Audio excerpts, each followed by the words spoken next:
9 سے اوپر ہیں، یعنی کہ 9ویں 10ویں کلاس، اس کے بعد انٹرمیڈیٹ 11ویں 12ویں اور یونیورسٹیز اور جتنے انسٹیٹیوشنز ہیں ہائر لرننگ کے، وہ سارے جو ہیں وہ کھول دیے جائیں۔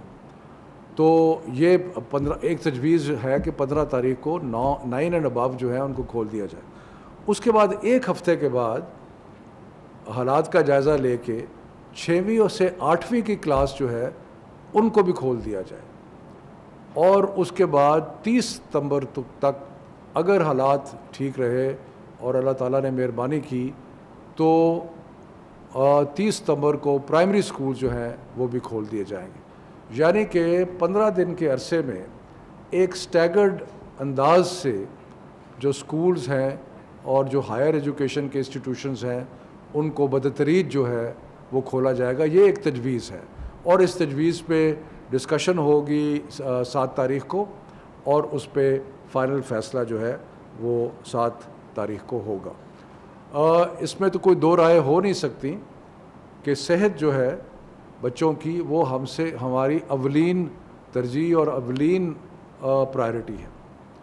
ہم کوئی بھی ایسا چانس نہیں لینا چاہتے جس سے بچوں کی صحت جو ہے اس پہ کوئی خدا نخواستہ اثر پڑے، لیکن حالات اچھے ہیں، اللہ تعالیٰ نے مہربانی کی ہے، انسیڈنٹس آف انفیکشن جو ہے وہ کم ہو گیا ہے، انسیڈنٹس آف مورٹیلٹی جو ہے وہ بھی کم ہو گیا ہے، اور پچھلے 6 ماہ میں بچوں کی تعلیم کو بہت حرج ہوا ہے۔ بہت سارے بچے جو تھے وہ جو چھوٹی کلاسوں میں خاص طور پہ تھے، ان کے لیے جو لرننگ لیولز ہیں وہ بہت زیادہ متاثر ہوئے۔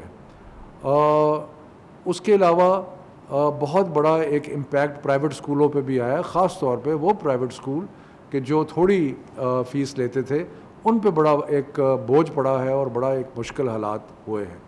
تو جب ہم انشاءاللہ کھولنے کا فیصلہ کر لیتے ہیں تو صحت کے جو SOPs ہیں اس کے بارے میں ڈاکٹر فیصل صاحب prime minister special assistant on health وہ آپ کو بتائیں گے، لیکن ایجوکیشن کے حساب سے ہم کوشش کریں گے کہ ہم یہ دیکھیں کہ پچھلے 6 ماہ میں جو تعلیم کو نقصان ہوا ہے اس کا جائزہ لینے کے لیے ہماری سفارش ہوگی، ہم اسلام آباد میں بھی کر رہے ہیں اور صوبوں سے بھی سفارش ہوگی کہ جب بچے اسکول میں واپس آئیں تو ان کی ٹیسٹ تھوڑا سا کریں کہ دیکھیں کہ کیا لرننگ لیولز میں کتنا فرق پڑا ہے، اور اس کے مطابق اپنے جو پروگرام ہیں وہ بنائیں۔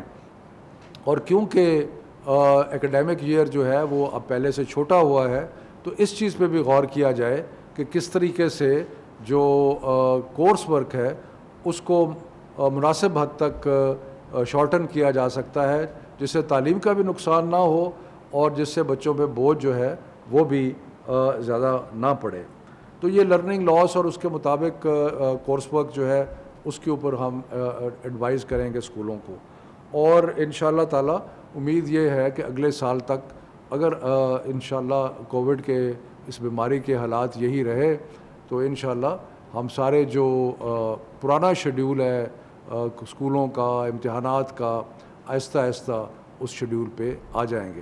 تو یہ مختصر میں عرض کرنا چاہتا تھا۔ فیصلے جو ہیں وہ فائنل 7 تاریخ کو ہوں گے، لیکن SOPs پہ عمل کرنا بہت ضروری ہے، اور جو صحت کے حساب سے چیزیں ہیں جو کہ بہت ضروری ہیں اس کے بارے میں ڈاکٹر فیصل صاحب سے ریکویسٹ کروں گا کہ وہ آپ کو بریف کریں۔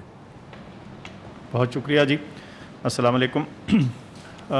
میری کوشش بھی ہوگی کہ آپ کو تھوڑا سا بیک گراؤنڈ بتا دوں کہ ہم کہاں ہیں، اور یہ جو فیصلہ ایک اصولی فیصلہ ہے کہ 15 ستمبر کے لگ بھگ ہم بتدریج اداروں کو کھولیں، تو اس کے پیچھے کیا منطق کار فرما ہے اور اس سوچ تک اور اس پلان تک ہم کیسے پہنچے ہیں۔ سب سے پہلے تو یہ کہ ہم کہاں کھڑے ہیں۔ یہ چیز تو اب واضح ہو چکی ہے کہ شکر ہے کہ پاکستان میں جو کووڈ کی سچویشن ہے وہ جو ہمارے حالات جون کے وسط میں تھے اس سے بہت بہتر ہے۔ اموات کی شرح، جو پازیٹیو ٹیسٹ کی شرح ہے، ٹوٹل جو نمبر ہیں ٹیسٹ کے، وہ سب آہستہ آہستہ کم ہو گئے۔ تو یہ تو سچویشن اچھی ہے، لیکن اس میں کوئی شک نہیں کہ یہ بیماری جو ہے یہ ابھی ختم نہیں ہوئی، یہ موجود ہے، ہمارے ملک میں بھی موجود ہے اور دنیا بھر میں بھی ہے، اور کسی بد احتیاطی کی وجہ سے یہ بھڑک بھی سکتی ہے۔ تو یہ تو ہے ہماری موجودہ سچویشن. اب مارچ کے وسط میں چلتے ہیں جب یہ فیصلہ ہوا کہ یہ تعلیمی ادارے جو ہیں ان کو بند کیا جائے. میں سمجھتا ہوں کہ بیماری کے پھیلاؤ کو روکنے کے لیے جو میرے خیال سے جو اہم ترین فیصلہ شاید تھا وہ ان اداروں کو بند کرنا تھا. اس کی وجہ یہ ہے کہ ہمارے تعلیمی اداروں میں تقریباً 50 ملین 5 کروڑ بچے اور نوجوان پڑھتے ہیں. تو یہ اتنی بڑی نمبر ہے لوگوں کا، بچوں کا، جن سے بیماری کے پھیلاؤ میں زیادتی ہو سکتی تھی، بڑھاؤ ہو سکتا تھا. تو یہ ایک بہت اہم فیصلہ تھا اور اس وقت میرے خیال سے اس کا خاطر خواہ اثر بھی ہوا ہے. اور آج ہم جس سچویشن میں ہیں اس میں اس فیصلے کا بھی ضرور دخل شامل ہے. اب مسئلہ یہ ہے کہ ہم ایک حد تک ہی یا ایک لمٹ تک ہی ان اسکولوں کو اور اداروں کو بند رکھ سکتے ہیں. ہماری آئندہ آنے والی نسل نے پڑھنا بھی ہے، تعلیم یافتہ بھی ہونا ہے، سکلز بھی اختیار کرنی ہے، بچوں نے ایک دوسرے کے ساتھ انٹریکٹ کر کے دیگر سوشل سکلز بھی حاصل کرنی. تو کسی نہ کسی پوائنٹ پہ اسکولوں کا کھولنا اور کالجوں کا کھولنا، تدریسی اداروں کا دوبارہ سے اپنا کام شروع کرنا ناگزیر تھا. اس وقت کیوں؟ شفقت صاحب نے ذکر کیا کچھ ڈیمیج ایسی آ جاتی ہے بچے کی تعلیم میں اور ایون سسٹم میں جس کو واپس کرنا شاید ناممکن ہو جائے. لیکن یہ سوچ ہم کر ہی نہیں سکتے تھے اگر ہمارے جو بیماری کے حالات ہیں وہ وہاں نہ ہوتے جہاں کہ ہم آج کھڑے ہیں. جیسے میں نے ذکر کیا کہ ہماری بیماری کی شرح جو ہے وہ ملک بھر میں کافی بہتر سچویشن میں ہے. لیکن معاملہ یہ ہے کہ جب یہ 5 کروڑ بچے دوبارہ سے اپنے اداروں میں جانا شروع کریں گے تو ایک رسک ڈیفینیٹلی کریٹ ہوگا. اس رسک کو ہم نے کیسے مینیج کرنا ہے اور اس رسک کو کیسے کم کرنا ہے، اس خطرے کو کیسے کنٹرول کرنا ہے، اس کے کچھ جسے کہتے ہیں کی ایلیمنٹس ہیں جس پہ عمل کرنا بڑا ضروری ہے. ایک کا ذکر شفقت صاحب نے کیا، وہ یہ کہ ہم ادارے بتدریج کھولیں گے، سٹیج وائز کھولیں گے. ایک عمر کے بچے ایک وقت پہ شروع ہوں گے، کچھ دن چھوڑ کے اور پہلی اوپننگ کا اثر دیکھنے کے بعد پھر اگلی سٹیج پہ ایک مختلف ایج گروپ کے بچے اور پھر آخر میں ایک اور عمر کے بچے، تاکہ یہ ایک بتدریج سٹیج وائز اوپننگ ہو اور ہر اوپننگ کا ہم اثر سائنسی طور پہ دیکھ سکیں اور اس پہ کچھ فیصلہ کرنے میں آسانی ہو سکے. دوسرا اہم جو پہلو ہے اس ساری چیز کو ممکن بنانے کا اور اس خطرے کو قابو میں رکھنے کا وہ ہے کہ ہم نے کلاس سائز کو کم رکھنا ہے. اب کلاس سائز کو کم رکھنے کے مختلف طریقے ہیں. جن اسکولوں کے پاس فالتو کمرے ہیں وہ ان میں سیکشنز بنا سکتے ہیں، لیکن اکثر اسکولوں کو کچھ ایسی اسٹریٹجی اپنانی پڑے گی جس میں آدھے بچے ایک دن کلاس اٹینڈ کریں اور آدھے بچے کسی اور دن کریں، یا ان کے جو اسکول کے وقت ہیں وہ فرق کر دیے جائیں. لیکن جو اصول ہوگا وہ یہ کہ آپ نے اگر ایک کلاس میں 40 بچہ ہوتا ہے تو ایک وقت پہ 20 ہو اور جو دوسرے 20 ہیں وہ کسی اور دن یا کسی اور وقت آ کے وہی والا کورس دوبارہ سے پڑھیں. تو یہ کلاس سائز کی جو کمی ہے اس میں ایک اہم چیز ہے. تیسرا جو اہم جز ہے وہ فاصلہ رکھنا ہے، اور وہ فاصلہ کلاس سائز کو چھوٹا کر کے ہی ہوگا. آئیڈیلی ہم کہتے ہیں کہ تقریباً 6 فٹ کا فاصلہ مینٹین ہونا چاہیے. پھر ایک بہت اہم طریقہ کار یا ایک اسٹریٹجی جو ہے جو اس بیماری کے پھیلاؤ میں رکاوٹ بنتی ہے وہ یہ ماسک کا استعمال ہے. لیکن کئی دفعہ لوگ کہتے ہیں کہ جی مہنگے ہیں، ہر کوئی افورڈ نہیں کر سکتا. بچے تو سارا پاکستان جو ہے، جب اچانک سے آپ نے اتنے سارے بچوں نے ماسک استعمال کرنا ہے تو لوگ کیسے اس کو افورڈ کر پائیں گے. تو میری گزارش ہے کہ یہ ضروری نہیں کہ یہ جو سرجیکل ماسک ہے یہ استعمال ہو. یہ جو فیبرک کا جو کپڑے کا ماسک ہے جو گھر میں بن سکتا ہے، اور 2 ماسک بنا لیجئے اور بچہ ایک دن پہنے دوسرے دن دھل جائے اور وہ سائیکل چلتا رہے. تو یہ بہت کم قیمت پہ ری یوزیبل فیبرک کا ماسک جو ہے یہ استعمال ہو سکتا ہے اور یہ بھی کارآمد ہے اس کام میں. اس کے علاوہ ہاتھ دھونے کی اہمیت تو بہر کیف ہمیں اپنے معاشرے میں ویسے ہی پتہ ہونی چاہیے، لیکن اس بیماری کے دوران صابن اور پانی سے ہاتھ دھونا اور یا سینیٹائزر کا استعمال، دونوں میں سے جو بھی چیز آپ کے لیے ممکن ہو اس کو اڈاپٹ کرنا بڑا ضروری ہوگا. ایک ایلیمنٹ اس کھولنے میں، اس کو سیف بنانے میں اور اس کو ایک منطقی رخ دینے میں اس چیز کا ہے کہ جو ادارے کھلیں گے اس میں سے چند ہم چن کے جو ہے اس پہ سیریل سینٹینل ٹیسٹنگ کریں گے. یعنی ادارے چن کے ان میں ایک پروپورشن آف ٹیچرز اور بچے جو ہیں ان کو ہر 2 ہفتے کے بعد ٹیسٹ کیا جائے گا، یہ دیکھنے کے لیے کہ بیماری کا پھیلاؤ کس طرف کو جا رہا ہے، اور خدا نخواستہ کوئی ہمیں اپنے فیصلے پہ نظر ثانی کرنے کی ضرورت تو نہیں۔ اچھا، یہ سارا کام صرف آپ کے اسکول یا آپ کا ملک یا آپ کا شہر یا صوبہ اس کو اکیلے سے مینج نہیں کر سکتا۔ جیسے میں نے عرض کی 3 لاکھ کے قریب اسکول ہیں، 5 کروڑ بچہ ہے، 20 لاکھ کے قریب ٹیچرز ہیں، پڑھانے والے ہیں، تو کچھ اس میں رول اور جسے کہتے ہیں نا حصہ ہمیں بطور ماں باپ بطور ٹیچرز بھی ڈالنا پڑے گا۔ اور وہ کیا ہے؟ سب سے پہلے تو یہ کہ آپ اپنے ادارے کے ساتھ جدھر آپ کا بچہ جا رہا ہے اس سے کوآپریٹ کریں، جو وہ انسٹرکشنز دے رہے ہیں، جو آپ کو احتیاطی تدابیر بتا رہے ہیں اس پہ عمل کرنے کی کوشش کریں۔ اپنے آپ کو اس کے بارے میں تعلیم دلوائیں، سمجھیں اس مسئلے کو، یہ ہے کیا، اس کی رکاوٹ کیسے ہوتی ہے، اور وہی تعلیم پھر آپ اپنے بچے کو بھی دیں۔ ان کو ہدایت کیجئے کہ ماسک کا استعمال ضرور کیجئے، کیونکہ یہ اس بیماری کے پھیلاؤ میں ایک بہت اہم رکاوٹ ثابت ہوتا ہے۔ فاصلہ رکھنا سکھائیے، اور 2 اور چھوٹی چھوٹی احتیاطی تدابیر ہیں جن کا میں ذکر کر دوں۔ خاص طور پہ جو بچے اگر ان کو کوئی ایسی بیماری ہے جس میں ان کی قوت مدافعت کم ہے یا وہ بیمار ہیں، تو ان کو اس پہلے مرحلے میں اسکول نہ بھیجیے۔ اس کے علاوہ جن گھروں میں بزرگ موجود ہیں، جب بچے گھر میں آتے ہیں تو اس میں بھی تھوڑی سی احتیاط رکھیے کہ جو خاص طور پہ بیمار یا نحیف ہمارے بزرگ ہیں ان سے تھوڑا سا فاصلہ رکھا جائے ان بچوں کا۔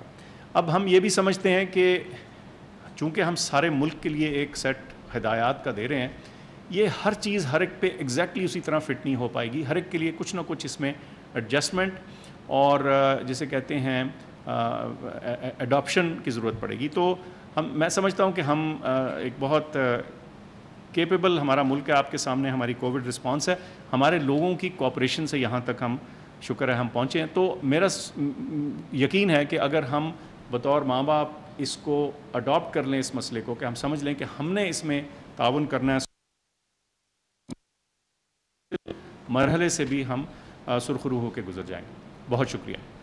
میں اس میں تھوڑا سا ایڈ کرنا چاہتا ہوں کہ ڈاکٹر صاحب نے بڑے تفصیل سے بتایا کہ جو بنیادی اسٹینڈرڈ آپریٹنگ پروسیجرز ہیں وہ اپنانے بہت ضروری ہیں، لیکن ان سب چیزوں کو کرنے کے لیے ٹیچرز کا اور ہیڈ ٹیچرز کا ایک بہت بڑا رول ہے، اس لیے کہ والدین انشاءاللہ تعالی اپنی طرف سے پوری کوشش کریں گے، اور جو بھی SOPs ہیں، ماسک ہو گیا بچوں کے لیے، جب ایک دفعہ بچہ اسکول میں آ جاتا ہے تو اس کے بعد ذمہ داری جو ہے وہ جو ہیڈ ٹیچرز ہیں اور جو ٹیچرز ہیں ان کی ذمہ داری بنتی ہے۔ تو اس کے لیے بہت ضروری ہے کہ جیسے ڈاکٹر صاحب نے کہا کہ ڈینسٹی کم کر کے، اسپیسنگ کر کے، وینٹیلیشن کا خیال رکھنا اور انشور کرنا کہ یہ سارے جتنے بھی چیزیں پرسکرائب کی گئی ہیں ان پہ عمل درآمد ہو۔ مشکل مرحلے ضرور ہوں گے کہ جس وقت بریک کا ٹائم ہوتا ہے بچوں کا آپس میں گھلنا ملنا، لیکن اس کی کوشش کی جائے کہ وہ بھی ایک آرگنائز طریقے سے ہو تاکہ اس میں بچوں کے لیے کوئی خطرہ نہ بنے۔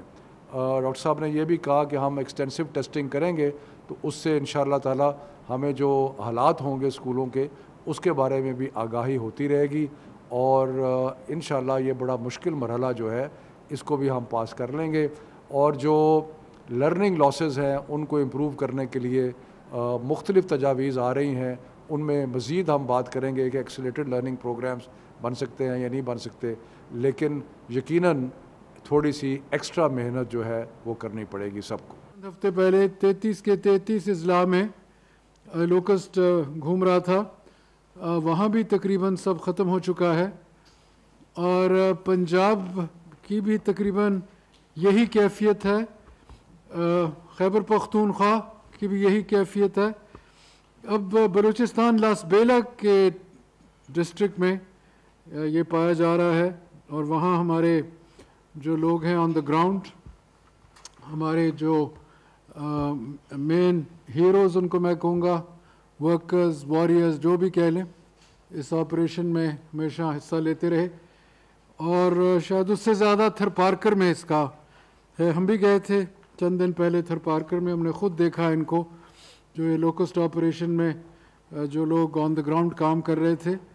تو میں یہ سمجھتا ہوں کہ ہماری کافی حد تک ہمت ہے ہمارے لوگوں کی, اور یہ جو فیڈرل لیول پہ کوآرڈینیشن ہو رہی ہے صوبائی حکومتوں کے ساتھ اور ان کی آگے اپنے جو ڈسٹرکٹ گورنمنٹس ہیں ان کے ساتھ, اور اس سے زیادہ کمیونٹیز کے ساتھ, کیونکہ اصل میں تو یہ نقصان پاکستان کے شہریوں کا ہوتا ہے, اور ان کا جب نقصان ہوتا ہے تو تمام تر حکومتوں کا بھی ہوتا ہے. تو انفرادی نقصانات یقیناً ہوتے ہیں, اور اس کے لیے کچھ اسیسمنٹس تو کی تھی اس وقت ہمارے صوبائی حکومتوں نے اور ڈسٹرکٹ گورنمنٹس نے بھی. تو وہ ایک اپنی جگہ ایک پہلو ہے, پر جس ہم دیکھ رہے تھے آج سے 2-2.5 مہینے پہلے کہ جس لیول کا نقصان ہو سکتا تھا, سمجھتا ہوں جیسے میں نے کہا کہ ہماری خوش قسمتی ہے کہ وہ فی الحال اوائڈ ہو گیا. پر اس کے باوجود one should always be very cautious careful, اور ہمیں پرزور تیاری جیسے کہ کی جا رہی ہے کہ ایک پورا سسٹم ایک نظام کھڑا کیا جا رہا ہے, کیونکہ 27 سال کے بعد یہ ہمیں یہ کہ تھریٹ کو فیس کرنا پڑا ہے. اور جو ہمارے ایک تو ہیومن ریسورس کو بلڈ اپ کیا جا رہا ہے. وفاق میں ڈپارٹمنٹ آف پلانٹ پروٹیکشن تقریباً 200 نئے صاحبان کو ریکروٹ کر رہا ہے, 100 جو اسپیشلسٹ ہیں لوکسٹ کے, اور ان کے جو اسسٹنٹس ہیں وہ 50, اور دوسرا سٹاف تقریباً 50, 200 امپلائیز کے قریب آہستہ آہستہ میرے خیال میں ریکروٹ ہو جائیں گے, جو کہ ایک ہمارا ہیومن ریسورس کا جو خلا تھا کافی حد تک وہ پر ہو جائے گا. اس کے ساتھ ساتھ جو ہمارے آن دا گراؤنڈ تقریباً 20 ایئر کرافٹ کا ہمارے پاس ایسٹس ہونے چاہیے تھے, جو کہ ایک زمانے میں ہوتے تھے. آن دا گراؤنڈ ہمارے پاس اس وقت بیور ایئر کرافٹ بھی ہیں, ہیلی کاپٹرز جو پاکستان آرمی نے دی, اور پاکستان آرمڈ فورسز کا اس میں بڑا کروشل کی رول رہا ہے, اور ان کی جو کورز ہیں آن دا گراؤنڈ. اور عملاً ہم نے دیکھا تھرپارکر جب ہم گئے تھے مٹھی کے ساتھ ایک آپریشن میں کہ ان کے جو آفیسرز ہیں, جوان ہیں, وہ اسی طرح فیس کر رہے ہیں جیسے کہ کوئی ایک جنگ لڑ رہے ہیں. تو ہم ان کے مشکور ہیں. اور یہ جو سیٹ اپ فیڈریشن لیول پر ہے, پھر این ڈی ایم اے اور پی ڈی ایم ایز کا بہت زبردست ایک رول ہے جو کہ اس چیز کو آگے لے کر جا رہے ہیں. اور جو ہمارے پاس آن دا گراؤنڈ یہ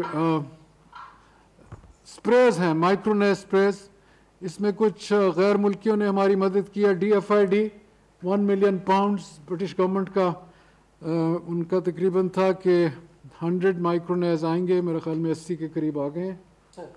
اور باقی جی, اور اس کے ساتھ دوسری جو اس میں جاپنیز نے بھی ہماری کچھ مدد کی ہے. چائنیز نے ہمیں 300,000 لیٹرز میلاتھون ڈونیٹ کیا تھا پچھلے دنوں میں. امبیسڈر صاحب ہمارے دفتر تشریف لائے تھے, اور ان کی کوئی کمپنیز تھیں ملٹی نیشنل جنہوں نے $100,000 کی ڈونیشن دی تھی. اس میں سے کچھ وہیکلز بھی ہم ایئر مارک کریں گے. اور اس کے ساتھ میں یہ سمجھتا ہوں کہ ہمارے وہ صاحبان جنہوں نے ایک کی رول ادا کیا ہے, کرٹیکل رول, اور میرے خیال میں ہمارے جو کالیگ ہیں جو آج میرے ساتھ نہیں بیٹھے, پر I think he'll be on line from, اچھا ہی از دیئر جی, اچھا the engineering in chief, welcome sir, we are so happy to have you on line جی. اچھا نہیں, ویری کائنڈ آف یو جی. کیتھ کراسمن صاحب, I should call him mister Keith Crossman. We welcome you, sir.